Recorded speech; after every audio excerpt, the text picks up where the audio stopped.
नमस्कार दोस्तों, मेरा नाम है रंजनी और स्वागत है मेरे YouTube चैनल पूजा व्रत और आध्यात्मिकता में। वीडियो पसंद आए तो लाइक और सब्सक्राइब जरूर कीजिएगा। तो चलिए दोस्तों, आज के विषय पर चलते हैं। दोस्तों, आज हम दुर्गा नवरात्र के बारे में जानते हैं। माँ दुर्गा सर्वांतर्यामी है।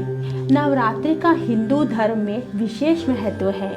प्राचीन भारतीय चिंतन परंपरा में माँ दुर्गा को शक्ति की देवी के रूप में मानते हुए इसके विभिन्न स्वरूपों के पूजन अर्चन और स्तवन का विधान बताया गया है। दोस्तों, वैसे तो नवरात्र वर्ष में 2 बार आयोजित किया जाता है।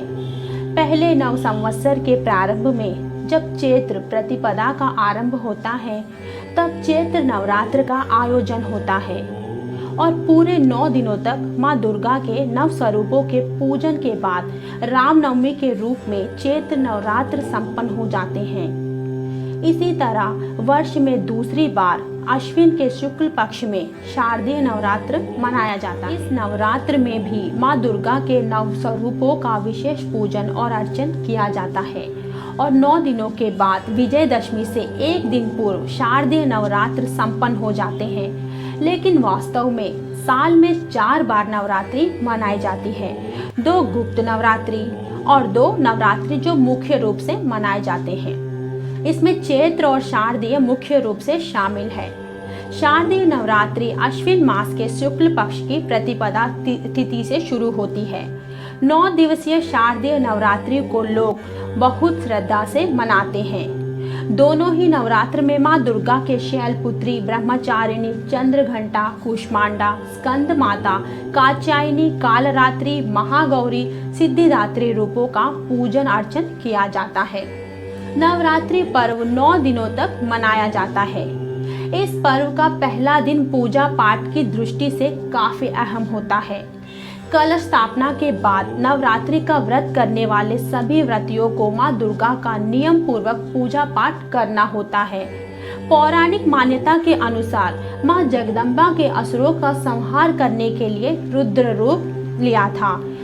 इस सब के बारे में विस्तार से दुर्गा सप्तशती में व्याख्यान किया गया है। इसके अलावा यह भी माना जाता है कि सुबह शाम दुर्गा चालीसा का पाठ करने से भी माँ प्रसन्न होती है।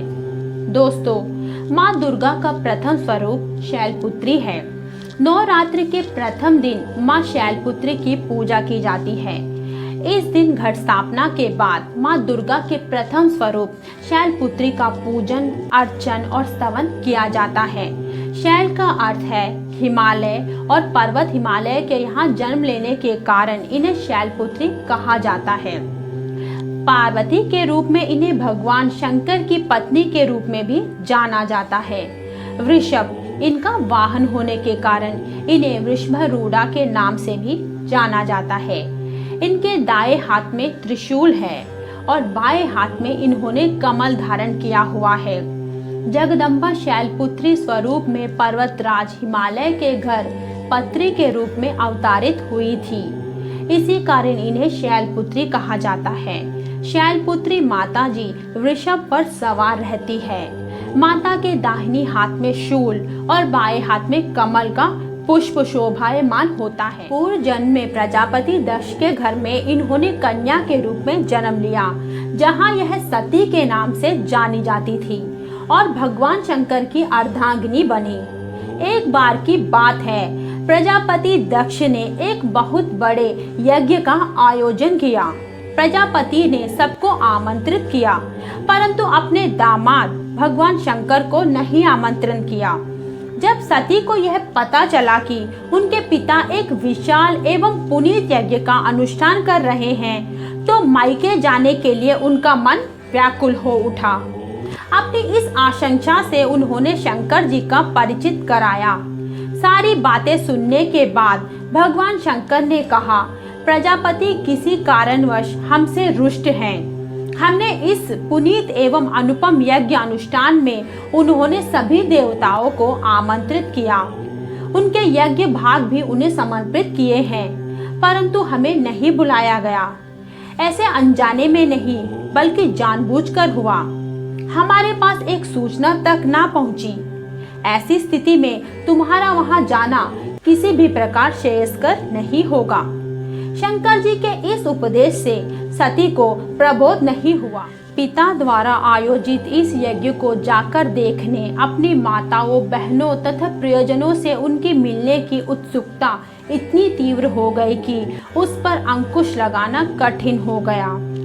उनके इस आग्रह को देखकर भगवान शंकर ने कहा कि तुम्हें जाना हो तो जाओ, मैं आमंत्रित नहीं हुआ हूँ इसलिए मैं नहीं जाऊँगा।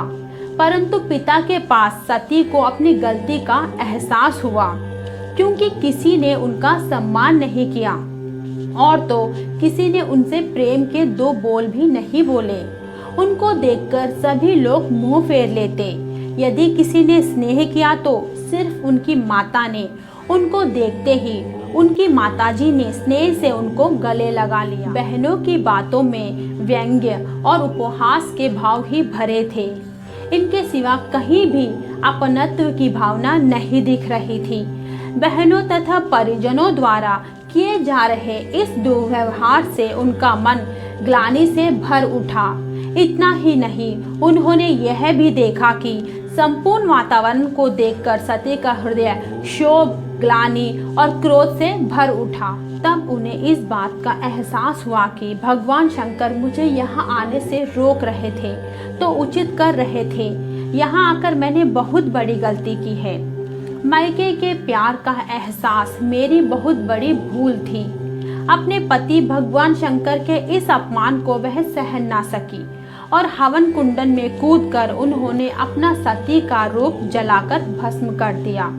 सती द्वारा वियोगिनी में जलकर भस्म होने की सूचना से शंकर क्रोध हो गए और उन्होंने अपने गणों को भेजकर दक्ष के उस यज्ञ का पूर्णतः विध्वंस करा दिया। इनके पश्चात सती ने अगले जन्म में शैलराज हिमालय की पुत्री के रूप में जन्म लिया। अब वह अपनी इसी नाम से अर्थात शैलपुत्री स्वरूप में भी दुर्गा का भगवान शंकर से ही पाणी ग्रहण संस्कार हुआ। पूर्व जन्म की भांति इस जन्म में भी शंकर की अर्धांगिनी रही। नव दुर्गाओं में प्रथम शैलपुत्री दुर्गा का महत्व और शक्तियां अनंत है। नवरात्रि पूजन में प्रथम दिवस इन्हीं की पूजा और उपासना की जाती है। इस प्रथम दिवस की उपासना में योगी अपने मन को मूलाधार चक्र में स्थित करते हैं। यहीं से उनकी योग साधना का प्रारंभ होता है। कालांतर में जगदम्बा इसी स्वरूप में पार्वती के नाम से देवादिदेव भगवान शंकर की अर्धांगिनी हुई। नवरात्र के प्रथम दिन में शैलपुत्री के इसी स्वरूप की पूजा अर्चना होगी। भक्तजन पूरी श्रद्धा व भक्ति के साथ एम ह्रीम क्लीम चामुंडे विच्चे प्रथम देव्ये नमः मंत्र के नाम से उनकी आराधना करेंगे। दोस्तों, माँ शैलपुत्री का पूजन और स्तवन निम्न मंत्रों से किया जाता है। वंदे वांछितलभ्याया चंद्राकृत शेखराम वृषारूढ़ाम शूलाधराम शैलपुत्रीम यशस्विनी। अर्थात मैं मनोवांछित लाभ के लिए अपने मस्तिष्क पर अर्ध चंद्र धारण करने वाले, वृक्ष पर सवार रहने वाले शूलधारिणी और यशस्विनी कामा शैलपुत्री की वंदना करता हूँ। भगवान राम ने भी यह व्रत किया था। इनकी पूजा करने पर मिलेगा धन, आयु, बल प्राप्त होगा। दोस्तों, कहा जाता है कि अखंड ज्योति से घर में सकारात्मकता आती है और नकारात्मक ऊर्जा का नाश होता है। इसलिए नवरात्रि के दिनों में घर में अखंड ज्योति अवश्य जलाई जाती है। इतना ही नहीं, अखंड ज्योति से पहले साफ सफाई का भी पूरा ध्यान रखा जाना चाहिए। ज्योति के लिए मिट्टी या पीतल के दीपक का ही प्रयोग करना चाहिए। वही कहते हैं कि अगर गाय के घी से दीपक को जलाया जाए तो ज़्यादा अच्छा होता है। दोस्तों, यह थी मेरी छोटी सी प्रयास इस विषय पर। दूसरे दिन की पूजा विधि और विशेषता के साथ हाजिर होंगी जल्द। आशा करती हूँ कि आप लोगों को यह विषय पसंद आया होगा।